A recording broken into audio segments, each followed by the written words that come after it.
कि क्या बिहार में लोक सेवा के अध्यक्ष लाभ कोई है या नहीं है। घोटाले परीक्षा में हो रहे हैं, पेपर लीक हो रहे हैं, अंत पर सड़कों पर लाठियां खाते रहे, भूखे प्यासे जाड़े में ठंड में गर्दनी बाग में धरना देते रहे कि संजीव मुखिया जो सरकार के समर्थक है, वो पता चला है कि वो आत्मसमर्पण किया है। पुलिस इसे ढूंढने में नाकाम रही, सरकार के पसीना छुटाते रहा। बीपीएससी के 17वीं प्रारंभिक परीक्षा में व्यापक स्तर पर हुई गड़बड़ियों के लिए जो लगातार छात्रों का मांग परीक्षा को रद्द करने के लिए हो रही थी, जैसा कि आप चिर परिचित होंगे कि लगातार पटना के अंदर परीक्षार्थी जो है मांग कर रहे थे कि यह परीक्षा को या तो पूर्ण रूप से रद्द किया जाए या सभी अधिक अभ्यर्थियों के लिए समान रूप से पुनः परीक्षा आयोजित की जाए। और इसी संदर्भ के लेकर के छात्रों ने अपने मांग को लेकर पूरा पटना के अंदर सरकार के ध्यान आकर्षित कराना चाहा, लेकिन यहाँ के जो डबल इंजन की सरकार है, भाजपा के समर्थन से चल रही है, इनके परीक्षार्थियों के समस्याओं पर कोई ध्यान नहीं दिया गया। अंत पर सड़कों पर लाठियां खाते रहे, भूखे प्यासे जाड़े में ठंड में गर्दनी बाग में धरना देते रहे। कई छात्रों को लाठियां में सर टूटी, सर फटे, गर्दन के रीढ़ टूटे और एक सोनू कुमार छात्र को उसी आंदोलन में मृत्यु हो गई। लेकिन यहाँ के निकम्मी सरकार उनकी बातों को सुनने से इनकार कर दिया। मजबूरन जब इनकी बात आंदोलन से नहीं मानी गई तो मजबूरन सारे बच्चों को माननीय सर्वोच्च न्यायालय जाना पड़ा और सर्वोच्च न्यायालय में माननीय सर्वोच्च न्यायालय ने इस याचिका को ना स्वीकार नहीं किया और हाई कोर्ट के उस आदेश को बरकरार रखा जिसमें परीक्षा प्रक्रिया को वैध ठहराया गया था। समान रूप से पुनः परीक्षा आयोजन किए जाने के लेकर, क्योंकि एक परीक्षा को दो अलग अलग सेट और चयन दरों के बीच का असंतुलन संविधान के अनुच्छेद 14 और 16 का घोर उल्लंघन है। इसलिए मैं यहाँ आपके बीच उपस्थित होकर के भारतीय राष्ट्रीय कांग्रेस पार्टी के अपना पक्ष रखना चाहती है और ये पक्ष रखना चाहती है कि संजीव मुखिया जो सरकार के समर्थक है, जो नालंदा से बिलोंग करता है, नीट पेपर लीक के मुख्य सरगना है और आज ही मीडिया में ये बात आई कि पुलिस ने गिरफ्तार किया, लेकिन हम लोग का जो सूत्र है वो पता चला है कि वो आत्मसमर्पण किया है। पुलिस इसे ढूंढने में नाकाम रही, सरकार के पसीना छूटाते रहा, और जब ये सर्वोच्च न्यायालय के फैसले आए, हालांकि सर्वोच्च न्यायालय के फैसला छात्रों के हित में नहीं है, लेकिन सरकार ने आज संजीव मुखिया को और वहां के पुलिस कह रही है कि हम गिरफ्तार किया है, लेकिन मेरा सूत्र स्पष्ट कर रहा है कि उसने आत्मसमर्पण किया है। उनकी धर्मपत्नी जो है एलजेपी के उम्मीदवार रही है, तो सरकार से, आपके तमाम मीडिया साथी से सवाल करते हैं कि ये बता दें कि ये सरकार के लोग हैं या नहीं है। कांग्रेस पार्टी के तमाम कार्यकर्ता, छात्र, आंदोलित छात्र यह जानना चाहती है कि ये जो मैंने नाम लिया, उस नाम से सरकारी तंत्र की और सरकार में बैठे नेताओं के उनसे संबंध है कि नहीं।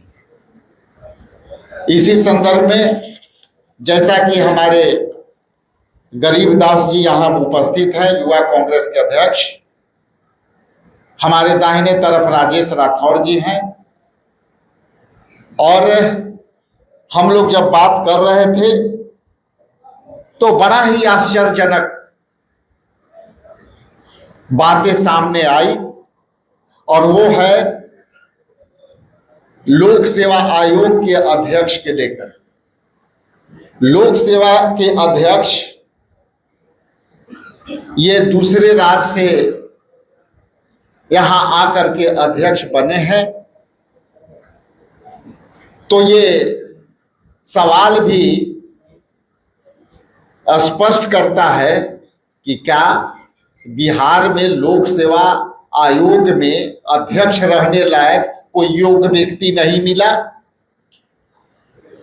यदि ऐसा मंशा है तो मेरा सरकार से सीधे सवाल है कि आप ये बताने का, सरकार डबल इंजन की सरकार, खास करके बीजेपी, ये बताने का कृपा करे कि क्या बिहार में लोक सेवा के अध्यक्ष ला कोई है या नहीं है। यदि है तो क्या बिहार के सपूत या बिहार के बेटा को क्यों नहीं उस पद पर बैठाया गया, और दूसरे राज्य के लोग यदि यहाँ ला करके रख रहे हैं, और यदि ये गड़बड़ियां हो रही है, घोटाले परीक्षा में हो रहे हैं, पेपर लीक हो रहे हैं, तो मेरा गंभीर आरोप है लोक सेवा आयोग पर कि वो निष्पक्ष काम नहीं कर रहा है। आगे मैं बताता चलूं कि मेरी संवेदना, मेरी पूरी संघर्ष हम उन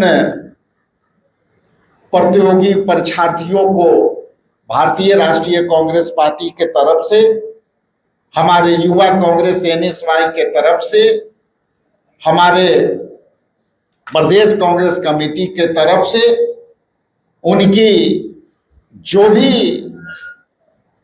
मांगे हैं उस मांग के साथ हमारा सारा फ्रंटियल ऑर्गेनाइजेशन उनके साथ खड़ी है, और हम पूरी ताकत से उनके साथ खड़े रहेंगे। अंत में मैं इतना जरूर कह दूं कि हम किसी भी कीमत पर अपने युवाओं के अधिकारों से समझौता नहीं करने वाले हैं, और यहाँ जिस तरह से बेरोजगारी है, पलायन किए हुए हैं लोग, यहाँ कोई इंडस्ट्री नहीं है, और जो बच्चे 24 घंटे में 12 घंटे 18 घंटे पढ़ते हैं, उनके भविष्य के साथ जो खिलवाड़ कर रहे हैं, युवा कांग्रेस, प्रदेश कांग्रेस कमेटी, अखिल भारतीय कांग्रेस कमेटी और एनएसवाई ये कभी कदापि बर्दाश्त नहीं करेगी। हम इस गतिविधि को रोकने के लिए जो भी सहयोग पड़ेगा युवाओं को हम करने के लिए तैयार हैं। बहुत बहुत धन्यवाद। आर्यभट्ट ज्ञान विश्वविद्यालय की कुलपति हैं डॉक्टर शरद प्रसाद यादव, हरियाणा के। सीआईएमपी के चेयरमैन, चंद्रभूत प्रबंधन संस्थान के जो डायरेक्टर हैं वो उत्तर प्रदेश के। तो इसमें बोली कि सर बिहार सरकार के द्वारा संचालित संस्थान, बिहार सरकार लाखों रुपये अरबों रुपये देती है और बाहर से लोग आते हैं, कितना भला कर रहे हैं आपको ही पता है। इस बार क्या कर देखिए, और जितने भी संस्थाएं हैं, खास करके जो बिहार सरकार के नॉमिनेटेड होते हैं, आप राज भवन से उसको जोड़ के देखते हैं, पिछले बार कई घोटाले हुए यूनिवर्सिटियों में और सभी पाए गए कि बाहर के। आप जिस विश्वविद्यालय के नाम लिए, इसके पहले थेसिस लिखने के नाम पर एक दलित बच्चा को, जो है पसमान जाति के बच्चा था, हमारे पास आया था, विधानसभा में मामले भी उठे, और उस बच्चे के थेसिस के लिखने के नाम पर उससे अनलगर कामें कराना चाहता था। वो जो है जब वो इनकार किया तो उसके सारे थेसिस पर स्याही जो है और वो कागज कलम से वो सारा उसका थेसिस लिखा गया, और हम लोग चिल्लाते रहे विधानसभा में।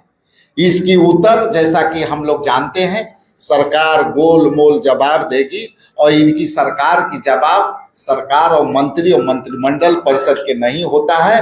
वो सीधे पदाधिकारी जो लिख के दे देते हैं और वो जो है वही प्रकाशित हो जाता है।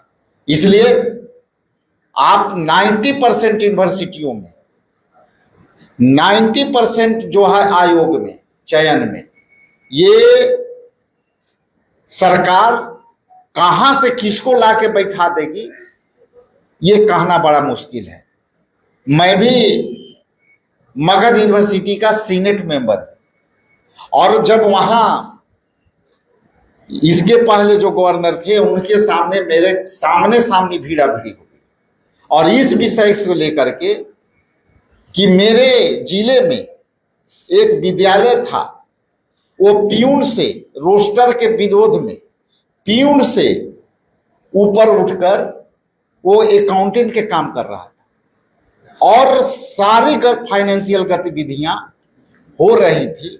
इसलिए मेरा ये कहना है कि ये जो सरकार है ये तीसरी नेत्र से चल रही है, और तीसरी नेत्र से चलने में सारे गड़बड़ियां होगी।